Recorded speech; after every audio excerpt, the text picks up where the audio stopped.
Beep, beep, beep, beep. Here we are, folks. Once again, let us begin.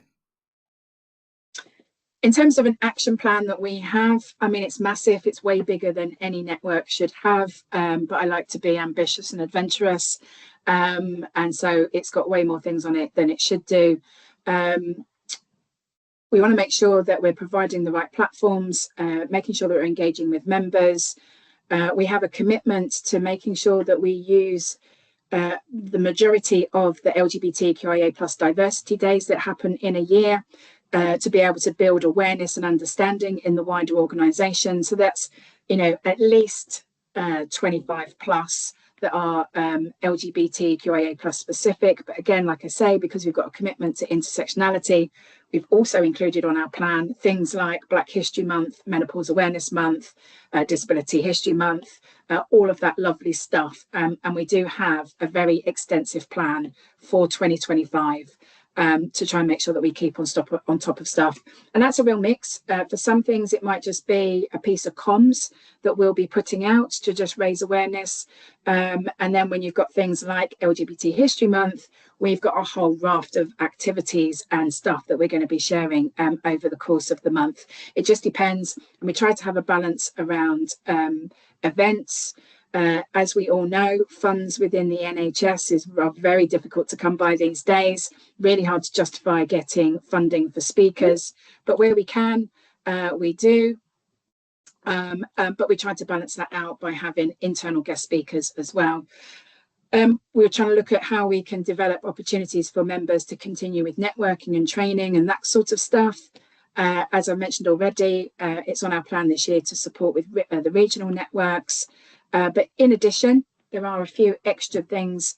So in the back end of last year, I did start liaising with members, ran some sessions around us developing an allyship program. And I'm really hoping that we're going to be able to launch that this year. We're also looking at the moment to be able to provide more individual support to members that may need it. So that kind of pastoral care element, which we're a bit limited of what we're able to deliver at the moment, but I'm currently sourcing some training that some of our committee members can go on so that we can then start to do that a little bit more. It's just another element of how we can support members. It's been told to us in many different places in feedback forms that some of our members really want us to look at how we might be able to offer mentoring and coaching.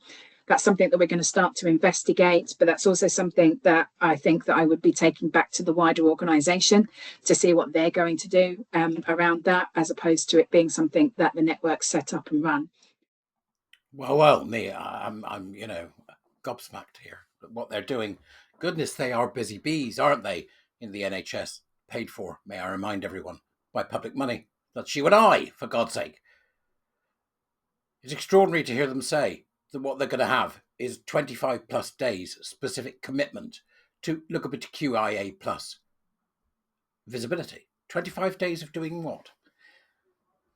Hey, how many people does the NHS employ? I mean, maybe have a thing. I think it's somewhere in the region of 1.5 million people are employed by the NHS. You want to do the maths? 1.5 million. Now let's assume, just to be straightforward, that only 100,000 people attend these ridiculous events. But that's 100,000 people attending these ridiculous events for 25 days of the year. Are these ridiculous events taking place on NHS time? Are the people that go being paid while they go? Is that what's happening? West Streeting needs to look at this and look at it very, very closely. I'll be interested to see what Charlotte Gill has to say about this. And also, the work Doge UK is doing. What is actually happening here? What is actually happening?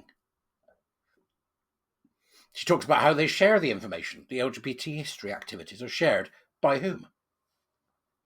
Is that sent on internal comms, internal NHS comms? If so, who signs it off? Is the work done to prepare these 25 days done on NHS time, or is this still part of your gay job, Mel? What is it? Because I need to know. Because you're not really saying anything in this particular presentation you're giving. You're saying nothing. You want to be able to obtain funds for speakers from the NHS, but it's hard to get external speakers, or at least get the NHS to pay for it. Thank God! Some semblance of sense. Who would these speakers be, I wonder? Who would these people be that would come in and talk? Who? Where would you? It wouldn't be me, would it? Or Helen Joyce? Or perhaps Judy Bindel? Or Dennis Kavanagh? Who would it be that would come in and speak? Because God forbid they'd come in and speak against your ideology. So no, they replaced them with internal guest speakers, who I imagine would come from your network. And you mentioned, of course, here as well that you wish to get other networks involved that are in trusts that are not involved with you right now, so you can build a bigger organisation. That sort of stuff, I think you called it, didn't you? What do you mean, that sort of stuff? What exactly does that mean, that sort of stuff? You want to develop an allyship program? What will allyship look like? If you're going to have an allyship program for the LGBTQIA, who you think is all about intersectionality and finding power and oppression and grievance, what's the allyship program going to look like? What you actually mean is you want to develop an indoctrination program for political activists within the NHS, and you expect the NHS to pay for it, if not in money, certainly in resources and time. What's that about? And what the hell is individual pastoral care got anything to do with it? People come into work, they do the job. If they can't do the job, they go home. If they're not very well, they go home. If they're unable to complete their tasks, they go home. What do you mean by individual pastoral care? What do you think you are that you need to offer people individual pastoral care? And who are these people that need individual pastoral care who are actually in the NHS and still in a job? What exactly does that mean? Who are you sourcing your training from, Mel? And exactly who and what will be their qualifications will be providing mentoring and coaching? And what will the subject of that mentoring and coaching being? And who on earth is there in your network that could be a mentor or coach, certainly in your leadership team, to, for example, a surgeon or a specialist in anesthesia? You spoke again quite distinctly about links with external bodies. Who? Who do you want to link with? I don't understand what you're doing. I really don't. Let's keep going. And then, like I say, this extensive plan of comms and events, to give you a bit of an idea, that's what it those are the kinds of things that we are covering between us as a committee. It's quite adventurous. Who knows if we're going to make it, but we're going to do our best to try. And as I say, in terms of our network, we're open to all people. We're open to NHS colleagues. So you don't have to work in NHS England. We have associate membership. It does mean that sometimes some of the stuff that we run, or if there's some feedback or certain things that we kind of get involved in, sometimes it is limited just to NHS England staff. But as much as possible, we really want to be hearing from the voices of people outside. We really want to break down the silo working. We know that there's some amazing LGBTQIA plus networks out there in trusts that are doing some amazing work. And I think we really all need to be able to link in together to build off of the great work that we're all doing. As I say, national network meetings also open to everybody. We don't currently have the facility to be able to advertise our dates. I'm hoping that that will change soon and that will go on the hub. But anybody that wishes to attend that isn't a network member can just email the inbox and we'll happily send you the link for you to be able to join. We have been offering safer spaces for a while. This is something that actually I set up at Health Education England. And these were around more marginalised identities. So we started off with a non-binary safer space, a trans safer space, a bi plus, and then we moved into offer an asexual one. I think that might be, and then the most recent one was I started a rainbow family one. So what I found was when we were running events and things like that, we were having a lot of people join us, and there was lots of conversations going in the chat where there were family members or friends of people who are LGBTQIA plus who are supporting them in their lives. And I kind of realised that they also need a space sometimes to get a bit of support and peer-to-peer support. So that's probably one of our most popular safer spaces that we run. We had noticed that numbers had started to decline in that towards the end of last year. So we did put out a feedback form, which we've now evaluated. We are going to be continuing safer spaces. They will be relaunching from March onwards for the rest of the year. We're just going to make some minor tweaks to how we do it. And the biggest thing I think that we realised is that we just hadn't communicated it enough. So we will do a little campaign to publicise our safer spaces. There is going to be a new additional one as well. So the queer leads within the network will be creating a queer safer space as well. In addition to our monthly national network meetings, we offer additional drop-ins for members. They're really informal. There's a Wednesday one that takes place fortnightly, and then there's a Friday afternoon one that's weekly. And we do have quite a few members that go into those. It's just for people to be able to have a bit of a chat for half an hour. All the events that we organise are open to everybody, and as we also offer like training sessions for teams. So every quarter I run a workshop around LGBTQIA plus inclusion. This is absolutely extraordinary. I'm quite frankly shocked, he says, I don't know whether you are, to discover that this is the type of activities that they are carrying out on the NHS. And I have many, many questions about cost, about resources, about printing, about rooms, about how these are paid for, what amount of public funds are being used to do it. I have massive questions around that, because I think what we are seeing is that this is in fact far bigger than any of us realised, and that the money being spent is extraordinary. As you saw there from the slide, which you can now see on the screen here, 2025 LGBTQIA plus awareness begins in January with the Holocaust Memorial Library event. What the hell has that got to do with it? What's that got to do with it? Right? The truth of the matter is that the Holocaust was a terrible time for the Jewish people, but also for gays and lesbians. It had nothing to do with the TQIA. In fact, cross-dressing was a standard activity in Nazi Germany. The hell are they doing? We move on, and in February you get LGBT plus History Month. Really, what? They're just going to go back to 2015, are they? The sooner we understand and realise that the LGBT has got nothing to do with gays and lesbians, the better it will be for everybody. And then you've got Ero Awareness Week. How are you going to promote that? You have people walking around with a t-shirt saying, I don't screw anything. What are you going to do, Ero Awareness? Well, you need to be aware of people who aren't having sex. It's absolutely insane on every level. What do we end up then in March? We get Women's History Month. Oh, goodness gracious me. There we go. Something for women. Zero Discrimination Day. What? It's utter. This is just performative rubbish. And then, of course, Trans Day of Visibility. So, in other words, cross-dressing men practicing their fetish in the workplace. Isn't that right now? April, International Asexuality Day. So that's a day when some people who don't sleep with people won't be sleeping with people. Please make it make sense, right? I don't even know what the next one is. International Day of Pink. Do they mean the singer? I do. What?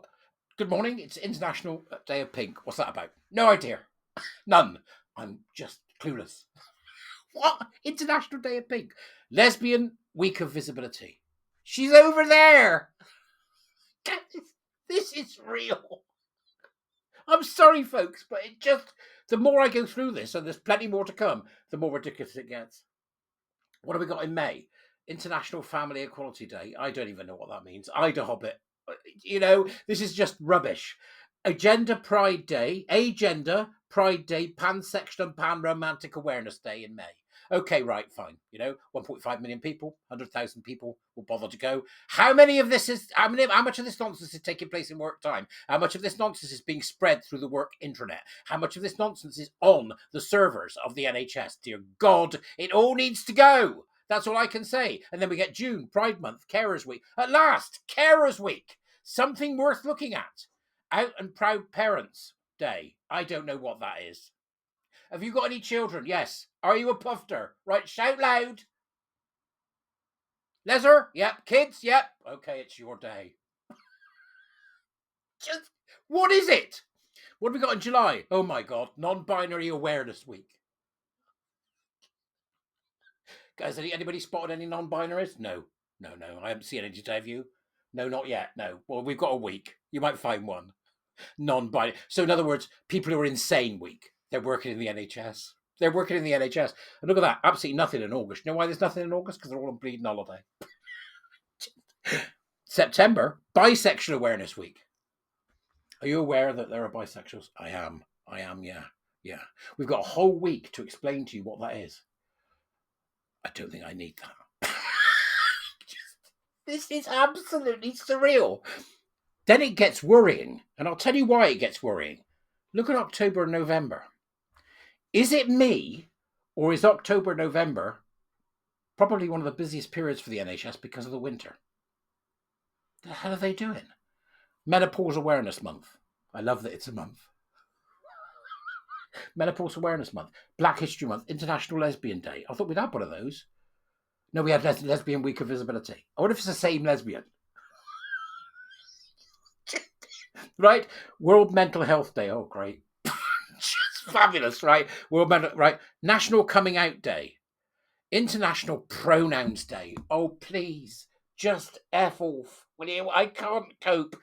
International Pronouns Day. Gender Fluid Visibility Week. Oh, that sounds terrible. People got to go around splashing their gender fluid everywhere.